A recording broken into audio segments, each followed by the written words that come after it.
안녕하세요. 성 바오로 딸 수도회 책 읽어주는 수녀 김태희 데레시아 수녀입니다. 오늘 읽어드릴 책 하느님과 과학에 대한 101가지 질문은 좀 특별한 책입니다. 지은이 리지 핸더와 스테프 브라이언트는 영국 케임브리지 대학교 패러데이 과학과 종교연구소의 어린이 및 학교 프로그램 공동 책임자로서 하느님과 과학에 대한 궁금증을 풀어갑니다. 여러분은 우주는 어떻게 시작되었을까? 삶의 의미가 뭘까? 하느님도 과학을 좋아하실까? 이런 생각을 해본 적 있나요? 흥미진진한 과학과 하느님에 대한 생각, 그리고 과학과 신앙이 어떻게 서로 조화를 이룰 수 있을까 하는 101가지 질문에 해당 분야의 최고의 전문가들이 주는 대답 역시 무척 훌륭합니다. 이 책은 특히 무신론적 과학 만능주의의 속수무책인 세계와 우리나라 그리스도인들에게 대단히 필요합니다. 이 책은 어린이들을 위한 책이지만 어른들도 함께 읽어야 한다는 점을 강조하고 싶습니다. 하느님이 만드신 이 세상을 과학의 눈으로 보고 탐구하는 책 속으로 잠시 떠나볼까요? 하느님과 과학에 대한 101가지 질문. 과학의 기본 원리는 무엇인가요? 답, 톰 맥리쉬 교수, 이론 물리학자. 과학에는 여러 가지 방법이 있어. 방법론이라고도 하지만 가끔은 그것이 정확히 무엇인지 말하기는 어려워. 보통은 무언가를 알아차리고 어떻게 그런 일이 일어났을까라고 묻는 것도 포함된단다. 때때로 과학은 놀라운 발견에서 시작돼. 언젠가 나는 액체가 하룻밤 사이에 젤리같이 변한 걸 본 적이 있었어. 수수께끼 같은 일이었지. 그렇지만 다른 과학 분야의 도움을 받아 실험하면서 액체 속의 작은 분자들이 결합하여 엉킨 거미줄처럼 되었다는 것을 알게 되었어. 보통 과학은 상상에서 시작돼. 아인슈타인은 16살 때 같은 속도로 빛을 따라가면 어떻게 될지 궁금해했대. 그 호기심이 점점 자라서 공간과 시간에 관한 아주 새로운 생각으로 발전하게 된 거야. 과학은 수학에서 시작되기도 해. 약 50년 전에 피터 힉스라는 과학자는 질량의 근원을 밝혀내기 위해 수학을 이용했어. 계산을 통해 아직 증명되지 않은 어떤 입자가 모든 물질에 질량을 부여할 수 있음을 보여주었고, 이후에 과학자들은 힉스 입자를 발견하게 되었지. 때로 과학은 놀이에서 나오기도 해. 염도가 높은 물에서 소금 결정이 커질 수 있다는 것을 알고 있던 과학자들은 거기에 단백질 분자를 추가하면 어떤 일이 생길까 호기심을 가졌어. 사실 큰 기대를 하지 않았는데, 와, 멋진 새로운 모양의 결정들이 나타난 거야. 어떤 방법이든 간에 과학은 언제나 탐구, 실험, 그리고 놀라움으로 가득하단다. 우주는 어떻게 시작됐나요? 하느님인가요? 아니면 빅뱅인가요? 답, 한나 페이겔 과학교사, 천문학자. 과학자들은 우주를 관찰할 때 빅뱅이라는 우주의 시작이 있었다고 생각하지.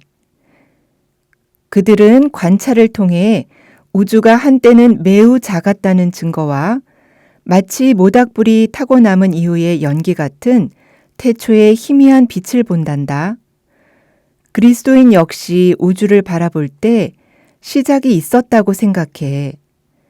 그래서 세상을 창조하신 하느님에 대한 무수히 많은 이야기가 전해지고 있단다. 그렇다면 빅뱅과 하느님의 세상 창조 질서가 서로 다른 것일까? 둘 다 사실일까? 하느님은 빅뱅을 통해 세상을 창조하실 수는 없었을까?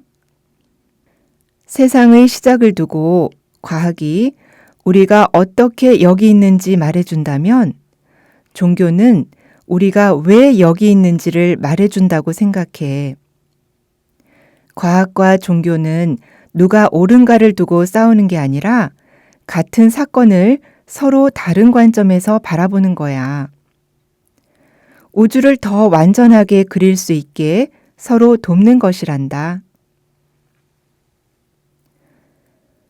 하느님이 모든 걸 만드셨다면 하느님은 누가 만들었나요? 답, 로드니 홀더 박사, 우주 물리학자, 신학자, 성공의 사제. 아주 좋은 질문이야. 그리고 당연히 그 답이 궁금하겠지? 하지만 성경에서 말하는 하느님을 생각해 보면 이 질문은 그 자체로 모순이란 걸 알 수 있어. 마치 이런 대화를 하는 것과 비슷해. 거실에 있는 그림을 누가 그렸어? 엄마가. 그럼 엄마는 누가 그렸어? 엄마가 그림을 그릴 수는 있어도 그림은 아닌 것처럼 하느님은 모든 것을 만드셨지만 그 어느 것도 하느님은 아니라고 말하지. 그분은 그 모든 것들이 존재하기 이전부터 계셨기에 당신이 창조하신 것과는 매우 다른 시간과 공간 밖에 계신 분이야. 엄마가 그림 밖에 있는 것처럼 말이야. 거실에 그림이 있는 이유가 엄마인 것처럼 우주가 존재하는 이유는 하느님이란다. 어떻게 아무것도 없는 상태에서 모든 것이 생겨날 수 있죠? 답, 알테어 윌킨슨 박사, 천문학자. 과학은 우리가 여전히 이해하지 못하는 우주의 신비를 알아가는 학문이야. 인류는 오랫동안 이 문제를 탐구해왔고 우주를 조금씩 이해하기 시작했지만 아직은 모르는 것이 훨씬 더 많단다. 과학은 우주가 아주 작은 점에서 시작해서 지금까지 팽창해 왔다는 것을 보여주고 있어. 덕분에 약 138억 년 전에 어떤 작용으로 시간과 공간이 생겨났다는 것을 알게 되었지. 그것이 어떻게 시작되었는지는 아직 알 수 없어.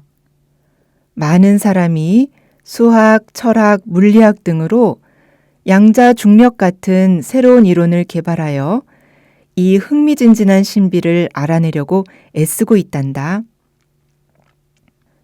어쩌면 아무것도 없는 상태라는 것은 원래 없었을 수도 있고 아무것도 없는 상태에서 갑자기 모든 것이 나온 시점이 있었을 수도 있어.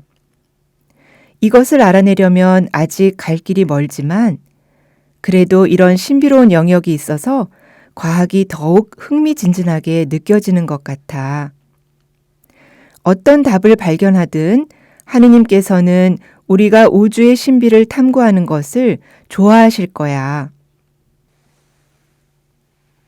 우주는 언제 어떻게 끝날까요? 답, 뎁 하스마 박사, 천체 물리학자. 확실히 알 수는 없어. 과학이 정말 멋진 이유는 배울 것이 언제나 많다는 거야.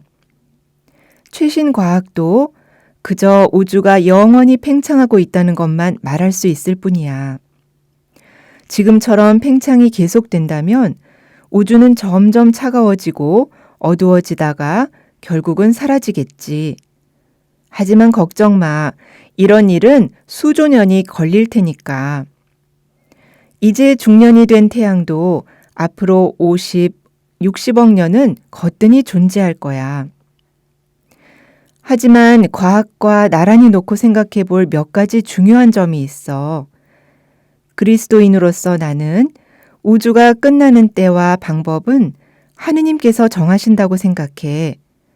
성경을 보면 하느님께서는 언젠가 새 하늘과 새 땅을 만들겠다고 하셨지. 새로운 세상에는 고통과 괴로움이 없을 것이고 사람은 하느님과 완전한 우정을 나누며 살게 될 거야. 정확히 어떤 모습일지는 아무도 알 수 없지만 완전히 새로운 우주이든 현재 우주의 연장이든 간에 새로운 세상은 정말 멋질 거야. 기후 변화가 세상 종말의 신호인가요? 답. 밥 화이트 교수, 지구 물리학자. 아니, 세상은 계속될 거야. 하지만 기후가 변하게 되면 사람과 동물, 식물이 살아가기 몹시 어렵겠지. 최근의 기후 변화는 인간이 석탄, 석유, 가스 등의 화석 연료를 에너지로 사용하는 것이 주된 원인이야. 석기 시대 후 지구는 계속해서 뜨거워지고 있어. 어떤 지역은 식물이 자라기에 너무 덥고 건조해서 사람과 동물이 병에 걸리거나 굶주리게 되었지. 태풍도 점점 더 거세지고 빙하가 녹아 해수면이 상승하고 홍수로 집이 물에 잠기고 많은 사람이 매년 목숨을 잃는단다. 부유한 나라에서 자동차, 비행기 때문에 더 많은 에너지를 쓰고 그렇게 발생하는 유해가스가 기후변화에 많은 영향을 미치고 있어. 그런데 고통은 오히려 가난한 나라의 사람들이 겪고 갖가지 위험에 처하게 되었으니 너무 안타까운 일이야. 하느님께서는 세상에 있는 모든 생명을 사랑하신단다. 그러니 우리도 세상을 돌보기 위해서 모든 생물이 기후변화에 대처하도록 돕기 위해서 할 수 있는 모든 것을 해야만 해. 지구는 왜 특별한가요? 답. 사라 보드빌 로엘스 박사, 진화 생물학자. 태양과 지구 사이의 거리가 적당해서 지구에서 물은 액체 상태로 존재해. 과학자들은 이러한 조건이 지구에 생명체가 나타날 수 있었던 조건 중의 하나라고 생각하지. 지구는 그야말로 풍성한 생명의 보고야. 각양각색의 다양한 생명체가 지구 곳곳에서 발견되고 있지.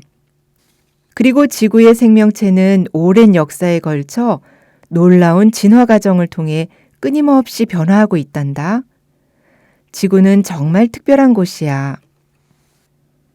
답. 스티븐 프리랜드 교수, 천체 생물학자. 지구가 특별한 이유는 다른 행성과 다르다는 거야. 천체 망원경의 발전에 따라 우리는 점점 더 많은 행성을 발견했어. 그중 여러 행성이 지구와 비슷하지만 어느 정도로 유사한지 알기 위해서는 할 일이 아주 많아. 지금까지 지구는 생명체가 살 수 있는 곳으로 알려진 유일한 행성이야. 지구가 특별한 것도 바로 생명체 덕분이지. 예전엔 지구가 다른 행성과 다르기에 생명체가 살기 시작했다고 생각했지만 지금은 오히려 지구에 살고 있는 생명체가 지구를 다른 행성과 다르게 만든다고 보고 있어. 앞으로 다른 행성에서 생명체를 발견하게 되더라도 지구와 완전히 다르겠지.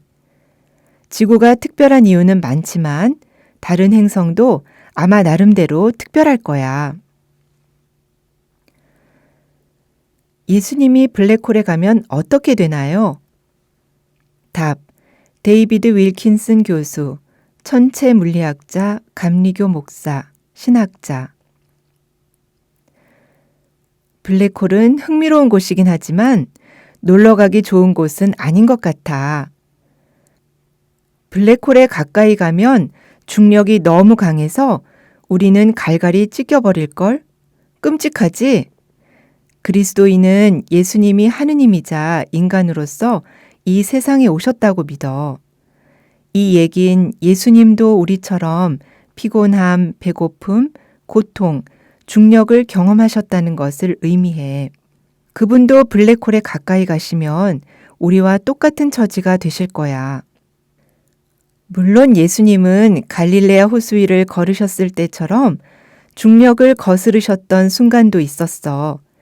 하지만 그런 일은 하느님이 일하고 계시다는 것을 보여주고자 예수님이 일부러 행하신 아주 드문 일이야.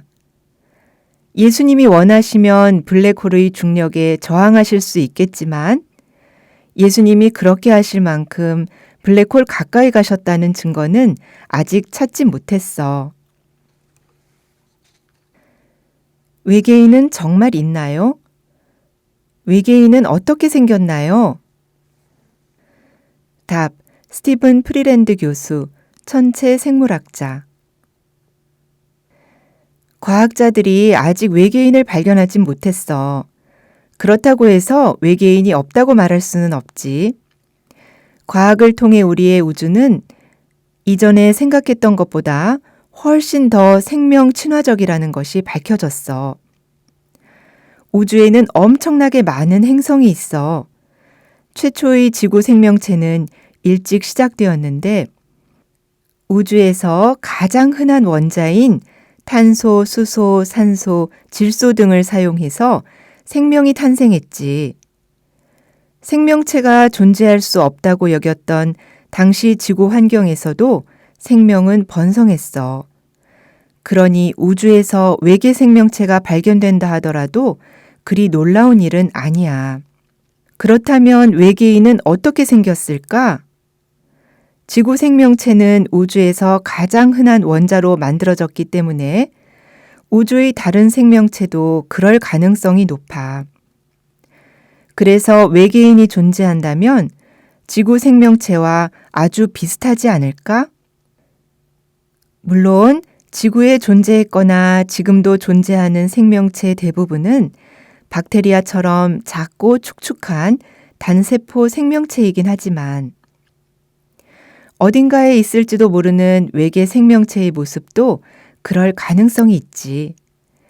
그러니까 우주 어딘가에 우리를 닮은 외계인이 존재할 가능성이 전혀 없는 것은 아니야.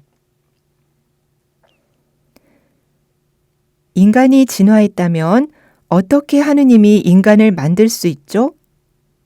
답, 데니스 알렉산더 박사, 생화학자. 성경은 하느님께서 모든 것을 창조하셨고 지금도 창조하고 계신다고 말한단다. 나는 과학이 하느님의 창조를 연구하기 위한 선물이라고 생각해. 진화는 하느님께서 인간을 창조하실 때 사용하신 방법인 거야.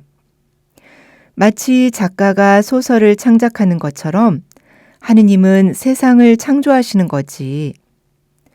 작가가 처음부터 끝까지 소설 속 이야기를 써내려가듯 하느님은 창조 이야기를 시작부터 끝까지, 아니 그 너머까지 써내려가시는 거야.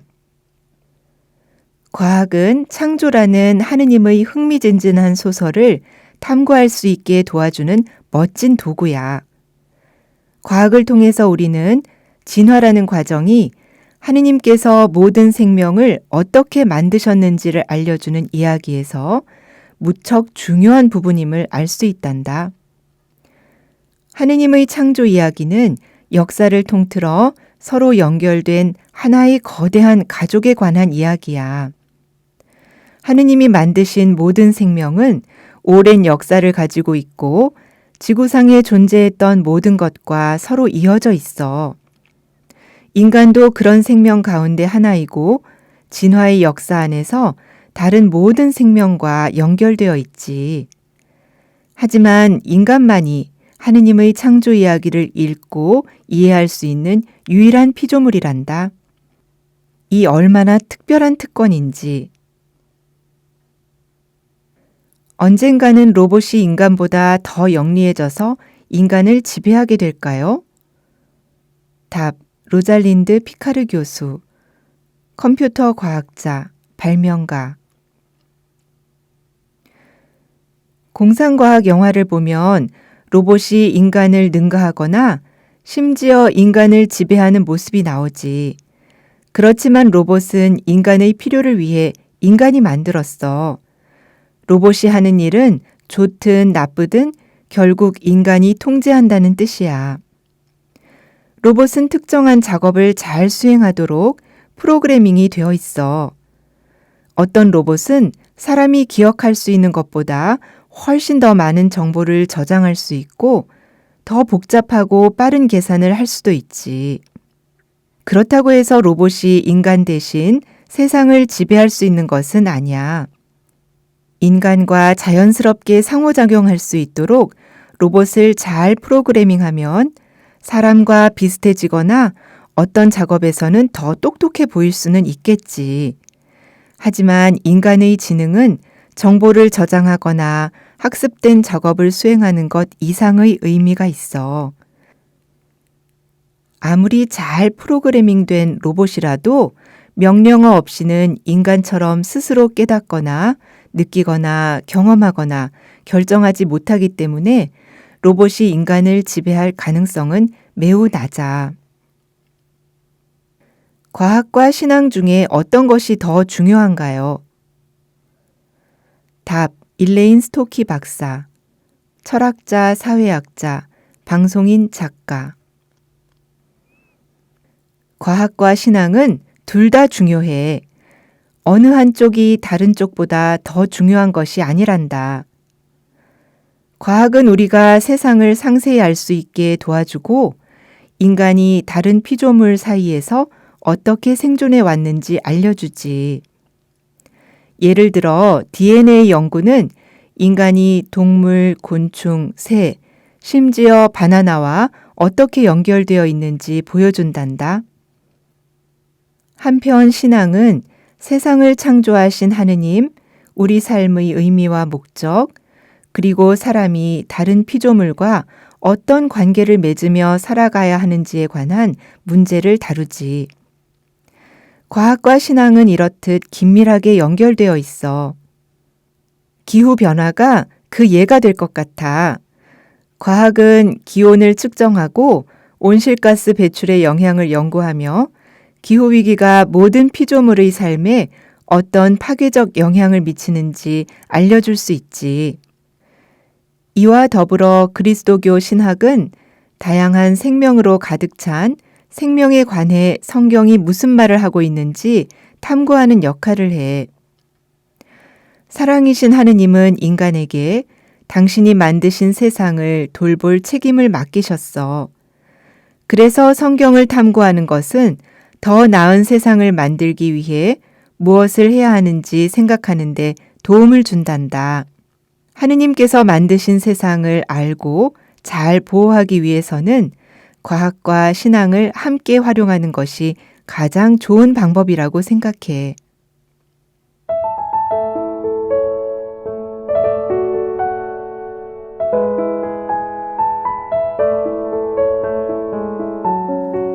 더 좋은 콘텐츠 제작을 위해 여러분의 후원을 기다립니다. 고맙습니다. 후원 문의는 더보기란을 참고해 주세요.